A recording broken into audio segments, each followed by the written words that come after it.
Baik, Assalamualaikum warahmatullahi wabarakatuh. Di sini saya dan rekan-rekan saya kelompok 2 ingin mempresentasikan mengenai peta suhu udara, yang dimana merupakan tugas dari mata kuliah perpetaan dan sistem informasi geografis. Tentu saja di sini saya tidak sendirian. Ada rekan saya yang pertama Rizka Nurhaliza, Rahma Yulia dan Bilkis Malika Silva, serta saya sendiri Salman Aulia Masyuri. Untuk mempersingkat waktu, kita langsung masuk saja tentang apa sih peta tematik itu. Peta tematik itu akan dijelaskan oleh rekan saya Rizka. Waktu dan tempat saya persilahkan.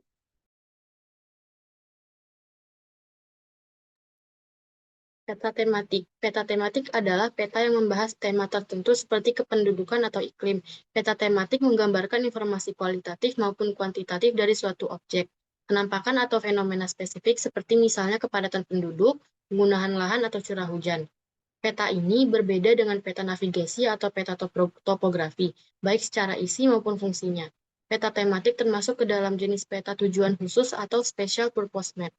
Terdapat banyak cara menggambarkan peta khusus ini, antara lain berupa peta choropleth, peta isolin, peta dasimetrik, atau proportional symbol map. Selanjutnya ada tujuan peta tematik. Yang pertama, membantu suatu kerjaan. Kedua, analisis data spasial. Yang ketiga, menyimpan informasi. Yang keempat, membantu dalam pembuatan suatu desain. Dan yang terakhir, komunikasi informasi ruang. Lalu ada fungsi peta tematik, ada 3. Yang pertama, memberikan informasi spesifik tentang lokasi tertentu. Yang kedua, memberikan informasi umum tentang pola spasial. Dan yang ketiga, membandingkan pola pada 2 peta atau lebih. Sekian dari saya kembalikan ke moderator. Baik, terima kasih Rizka. Itu adalah tentang peta tematik dari segi tujuan, pengertian, ataupun fungsi. Seperti yang saya katakan di awal, kita dari kelompok 2 akan menjelaskan mengenai peta suhu udara. Maka dari itu, di sini kami juga akan menjelaskan apa sih suhu udara itu. Nah, rekan saya Rahma Yulia akan menjelaskan mengenai apa itu suhu udara. Untuk Rahma, waktu dan tempat saya persilahkan.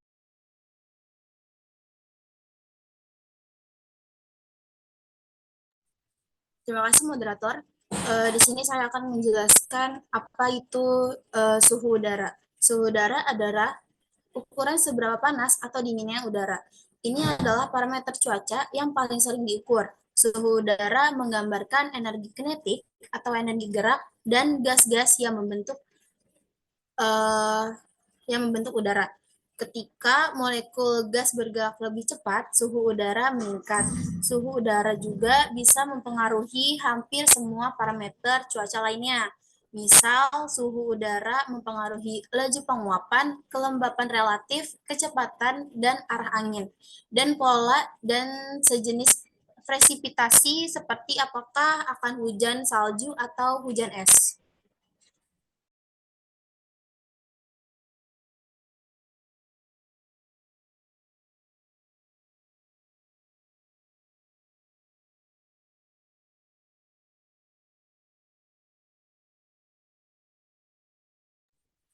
Baik, di sini saya juga akan menjelaskan lintasan matahari tahun 2023. Suhu udara panas dan cuaca kering banyak dikeluhkan masyarakat akhir-akhir ini. Hasil pencatatan suhu udara maksimum di beberapa kota di Indonesia seminggu terakhir mencapai titik tertinggi di Semarang, Jawa Tengah, dan Kertajati, Jawa Barat, yaitu 30 derajat Celcius. Selanjutnya di Tangerang Selatan 37,5 derajat Celcius dan Kota Palu sendiri tercatat tertinggi 35,6 derajat Celcius. Suhu udara dirasakan menyengat ini setidaknya dipengaruhi beberapa faktor, yaitu posisi matahari, kelembapan udara kering, dan menumpuknya energi panas di permukaan. Terima kasih. Saya kembalikan kepada moderator. Ya, baik. Terima kasih kembali atas penjelasannya, Rahma. Kita juga sudah membahas mengenai apa itu eh, suhu udara ataupun lintasan matahari ataupun faktor-faktor penyebab mengapa bumi ini terasa sangat panas.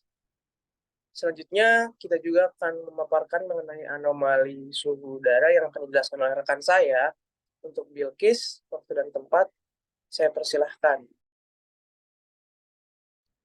Baik, terima kasih moderator. Ini di sini saya akan menjelaskan anomali suhu. Anomali suhu udara tahunan yaitu perbandingan suhu udara pada tahun tertentu yang relatif terhadap rata-rata periode normal. Tentang waktu tahun 1991 sampai dengan 2020. Berdasarkan data dari 91 stasiun pengamatan BMKG, normal suhu udara periode tahun 1991 sampai dengan 2020 di Indonesia adalah sebesar 26,8 derajat Celcius dan udara rata-rata pada tahun 2022 adalah 27 derajat Celcius. Untuk wilayah Indonesia secara keseluruhan pada tahun 2016 merupakan tahun terpanas dengan nilai anomali sebesar 0,6 derajat Celcius panjang periode pengamatan 1981 hingga 2022. Pada tahun 2022 sendiri menempati urutan ke-13 tahun terpanas dengan nilai anomali sebesar 0,2 derajat Celcius.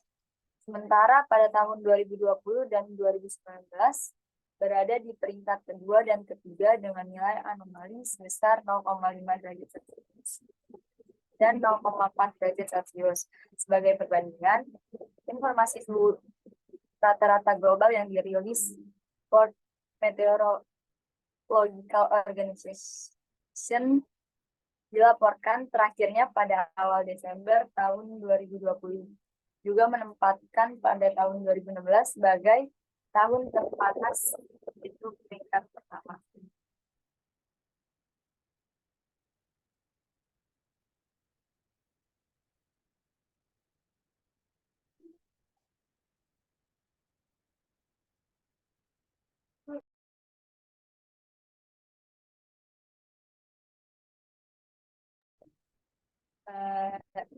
Di sini saya juga akan menjelaskan faktor utama penyebab suhu tinggi. Yang pertama ada posisi matahari berada pada lintang equinox, yaitu pada posisi matahari berada pada lintang equinox. Equinox merupakan fenomena astronomis yang posisi matahari melintasi garis khatulistiwa dan secara periodik terjadi 2 kali setahun, yaitu pada 21 Maret dan 23 September pada periode equinox. Masyarakat yang berada di sekitar khatulistiwa, baik di bagian utara maupun selatan, akan merasakan sengatan udara panas, seperti halnya saat ini pada tanggal 2 Oktober 2023 yang dirasakan masyarakat di wilayah Sumatera Selatan, Lampung, Pulau Jawa, hingga NTB. Hal ini dikarenakan matahari tegak lurus melintasi kawasan-kawasan ini.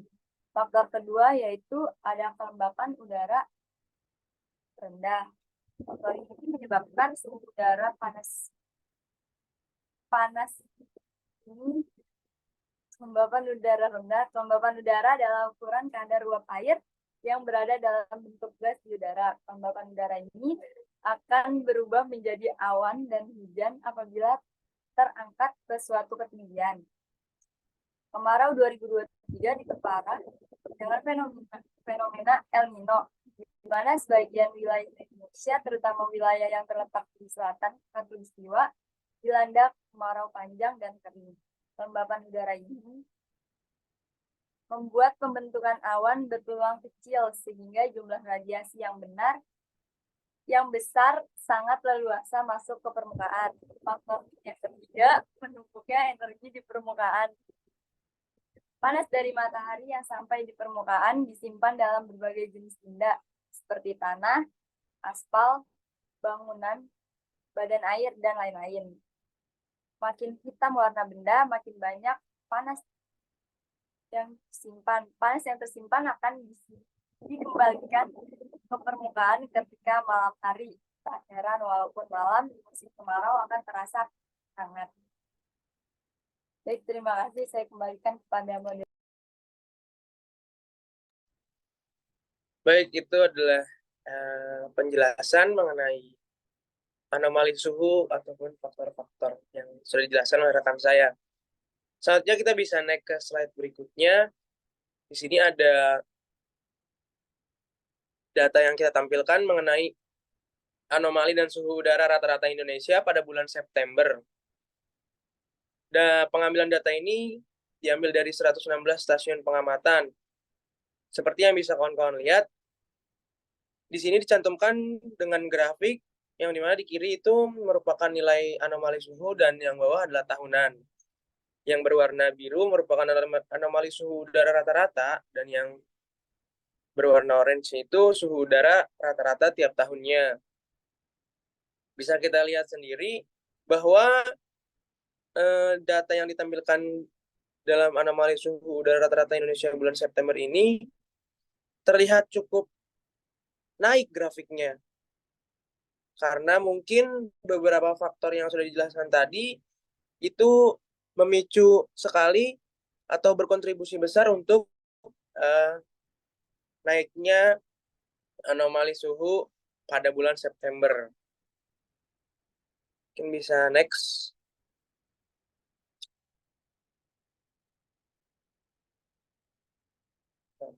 Nah, di sini juga kami mencantumkan contoh peta tematik dari suhu udara rata-rata bulan Maret 2023 di Indonesia.